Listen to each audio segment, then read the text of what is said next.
नमस्कार, आप देख रहे हैं लाइव समाचार भारत। मैं हूं आपके साथ मुशर्रफ राणा।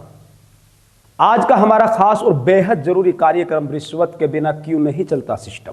एक ऐसा सवाल जो हर आम आदमी के जहन में है, लेकिन जिस पर सिस्टम अक्सर चुप्पी साध लेता है। आज हम इस मुद्दे पर खुलकर बात करेंगे, सवाल भी होंगे और जवाब भी मांगे जाएंगे।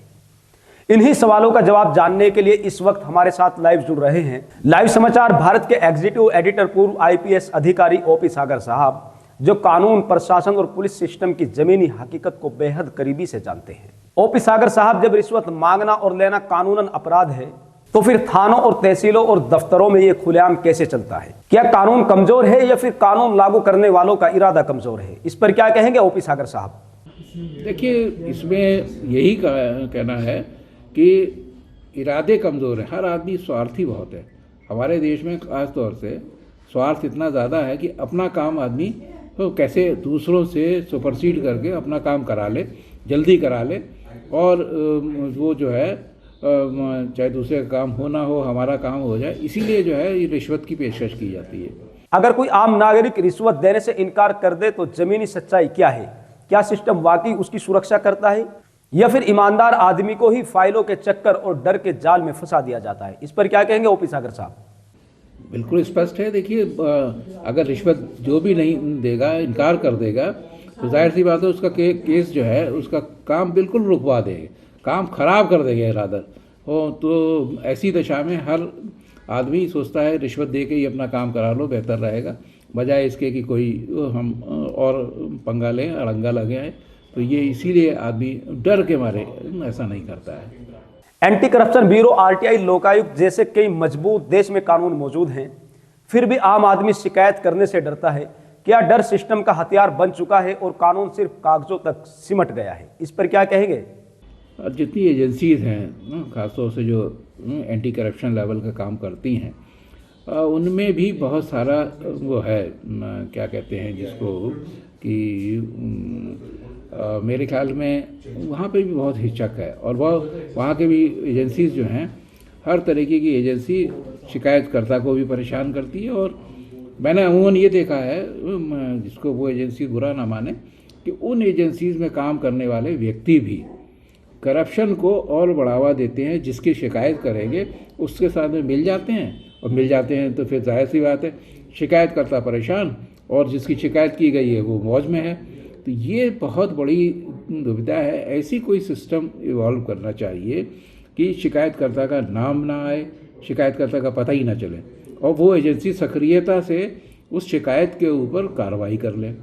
ये अगर हो जाए तो शायद शिकायतकर्ता की जो है जान बच जाएगी, और उसका काम भी जो है नहीं बिगड़ेगा, जो मैं समझ रहा हूँ। ओपी सागर साहब, क्या ये मान लिया जाए कि नीचे का भ्रष्ट सिस्टम ऊपर की चुप्पी से चलता है?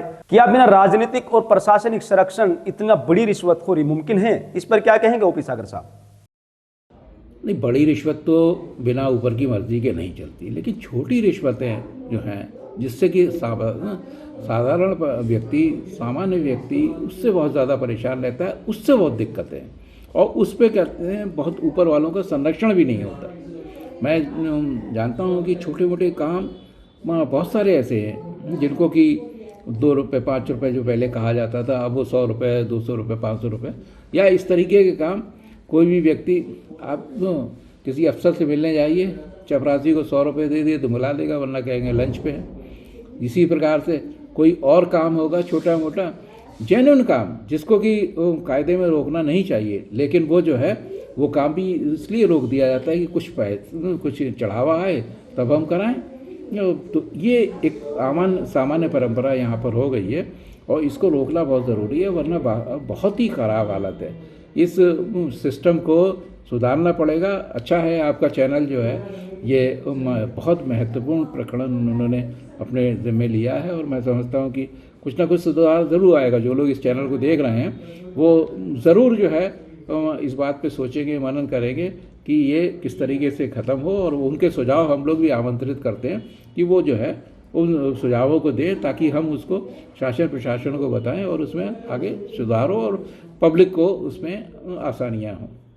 जी, सबसे अहम सवाल, रिश्वतखोरी आखिर बंद कब होगी? इस लड़ाई में सिर्फ सिस्टम नहीं, आम जनता की भूमिका क्या होनी चाहिए और एक ईमानदार नागरिक डर के बिना भ्रष्टाचार के खिलाफ खड़ा कैसे हो, इस पर क्या कहेंगे?